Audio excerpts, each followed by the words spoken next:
அனைவருக்கும் வணக்கம். தமிழகத்தில் நடைபெற்ற தேர்தல் முடிவுகள் வாக்கு எண்ணிக்கை நாள் இன்று. இந்த வாக்கு எண்ணிக்கையை நம்ம தொலைக்காட்சியில் செய்தி சேனலில் தெரிஞ்சுக்கலாம். ஆனால் அதை விட துல்லியமாக நம்ம தொகுதியில் நாம் நினைச்ச தொகுதியில் எவ்வளோ வாக்குகள் எண்ணப்பட்டது, அதில் நம்மளுக்கு விருப்பமான கேண்டிடேட் எவ்வளோ வாக்குகள் பெற்றாங்கன்ற விவரங்களை நாம் ஈஸியாக தெரிஞ்சுக்கலாம். எலெக்ஷன் கமிஷன் ஆஃப் இந்தியா இதுக்குன்னு ஒரு வெப்சைட் வச்சுருக்காங்க. அந்த வெப்சைட்டில் நீங்கள் போனீங்க அப்படின்னா அதோட இணையதளம் முகவரி வீடியோ லிங்க் கீழே கொடுத்துருக்கேன், அதில் பாருங்கள்.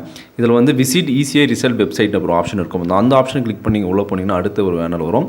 இதில் ஜென்ரல் அசம்பிளி எலெக்ஷன் மே 2021 அப்படின்னு இருக்கும். இந்த ஆப்ஷன் கிளிக் பண்ணி அடுத்த பேனல் வந்தீங்க அப்படின்னா இந்த இடத்துல 3 ஆப்ஷன் கொடுத்துருப்பாங்க. Party wise, constituency all the candidates, constituency wise, trend. இந்த 3 ஆப்ஷனில் நம்ம தொகுதியில் கேண்டிடேட் எவ்வளோ பேர் போட்டிட்டாங்க, அந்த கேண்டிடேட் எவ்வளோ வாக்கெண்டுகள் பெற்றாங்க, அந்த முழு விவரங்களும் தெரிஞ்சுக்கலாம். இப்போ பாருங்கள், நான் கான்ஸ்டியூட் வைஸ் கிளிக் பண்ணுறேன். கான்ஸ்டியூட் வைஸ் ட்ரெண்டை கிளிக் பண்ணும்போது ட்ரெண்டிங்காக இருக்கவங்க மட்டும் ஃபஸ்ட்டு வருவாங்க. இப்போ ஸ்டேட் தமிழ்நாடு கொடுக்குறேன். தமிழ்நாடு கொடுத்து நான் சர்ச் பண்ணும்போது கான்ஸ்டியூட் வைஸ் கிளிக் ஆகிடுச்சு. கான்ஸ்டியூட் வைஸ் கீழே வரும். அண்ட் தென் லீடிங் கேண்டிடேட் முன்னாடி வருவாங்க. லீடிங் பார்ட்டி தெரியும்.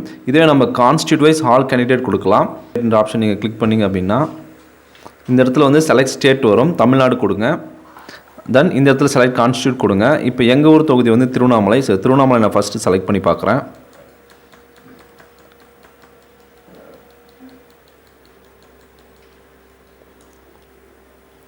திருவண்ணாமலை செலக்ட் பண்ண உடனே திருவண்ணாமலை போட்டிட்டவங்க எல்லா லிஸ்ட்டும் வந்துடும். இதில் இப்போ லீடிங்காக இருக்குது திராவிட முன்னேற்ற கழகத்துடைய வேலு அவர்கள் 13,557 வாக்குகள் பெற்று முன்னணியில் இருக்கார். ஸோ அவருக்கு போட்டியிட்ட எல்லா கேண்டிடேட் பெற்ற வாக்குகள் டீட்டெயில், ஃபுல் டீட்டெயில் வரும். ஸோ அடுத்த கான்ஸ்டியூட் என்ன பார்த்தீங்கன்னா கீழ்பெண்ணாத்தூர்.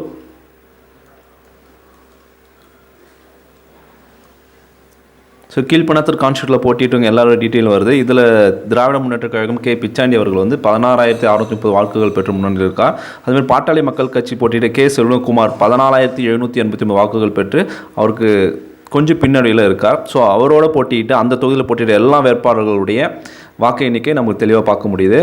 அடுத்து செங்கம் தொகுதி பார்ப்போம். ஸோ செங்கம் தொகுதியுடைய கான்ஸ்டியூட் டீட்டெயில் பாருங்கள்.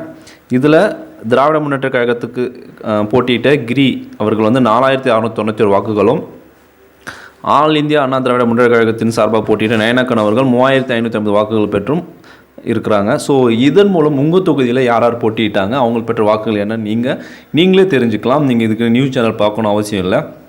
நியூஸ் சேனல் பார்த்தீங்கன்னா செலிபிரிட்டி, ரொம்பவும் பெரிய ஆளுங்கள், முக்கியமான நபர்களுடைய வாக்கு எண்ணிக்கைகள் மட்டும் தான் கொடுப்பாங்க. உங்கள் தொகுதியில் வாக்கு எண்ணுறாங்களா எண்ணலையா, அது எவ்வளோ பேர் போட்டிட்டாங்க, அவங்க பெற்ற வாக்குகள் என்னாலும் இதன் மூலம் நீங்கள் தாராளமாக தெரிஞ்சுக்கலாம். மறக்காமல் என் சேனலை சப்ஸ்கிரைப் பண்ணுங்கள், லைக், ஷேர், கமெண்ட் பண்ணுங்கள். தேங்க்யூ ஃபார் வாட்சிங்.